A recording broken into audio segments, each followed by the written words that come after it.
മുമ്പൊരു പോസ്റ്റിൽ ഈ ഇടിച്ചക്കേൻ്റെ ചില്ലി ഉണ്ടാക്കിയ വീഡിയോ പോസ്റ്റ് ചെയ്തിട്ടുണ്ടായിരുന്നു. ചക്ക മുള്ളോട് കൂടിയിട്ട് ഉപ്പും വെള്ളവും ചേർത്തിട്ട് നല്ലപോലെ വേവിച്ചെടുക്കാം. വേവിച്ച ചക്ക മുള്ള് കളഞ്ഞിട്ട് നല്ലപോലെ കുത്തി ഉടച്ചെടുക്കാം. കുറച്ച് ചെറുപയർ ഉപ്പും മുളകും ഇട്ടിട്ട് വേവിച്ചെടുക്കാം. വേവിച്ച ചെറുപയറും ഇടിച്ചക്കയിലേക്ക് മിക്സ് ചെയ്തിട്ടുണ്ട്. ഇതാ നല്ല മീൻ കറി വെച്ചിട്ടുണ്ട്. മാങ്ങയൊക്കെ ഇട്ടിട്ട് നല്ല എരിവുള്ള ഇടിച്ചക്ക കടുകിട്ട് വറവിടാൻ പോവാണേ. അതിലേക്ക് ഇതാ കാന്താരി മുളകും ചെറിയ ഉള്ളിയും വെളുത്തുള്ളിയും എടുത്തിട്ടുണ്ട്. കടുകിട്ടു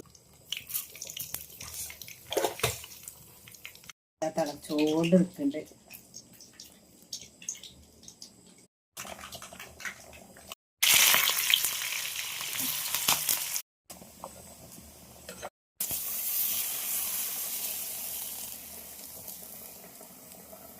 ഈ ചെറുപയറിന് പകരം നമുക്ക് മമ്പയറോ അല്ലെങ്കിൽ മുതിരയൊക്കെ ചേർക്കാം കേട്ടോ. ഇതിൻ്റെ കൂടെ കഴിക്കാൻ മീൻ കറിയോ വേറെ ഒന്നും വേണമെന്നില്ല, വെറുതെ തന്നെ കഴിക്കാൻ നല്ല ടേസ്റ്റാണ്. എന്നാലും ആ മുളകിട്ട് വറ്റിച്ച മീൻ കറിയും കൂടെ ഇതിലേക്ക് വന്നാലുണ്ടല്ലോ അടിപൊളി കോംബോയാണേ. അപ്പോൾ എല്ലാവരും ഒന്ന് ട്രൈ ചെയ്ത് നോക്കൂ കേട്ടോ. ചക്ക ചില്ലി ഉണ്ടാക്കിയ വീഡിയോ കമൻറ്റിൽ പിൻ ചെയ്ത് വെക്കാം.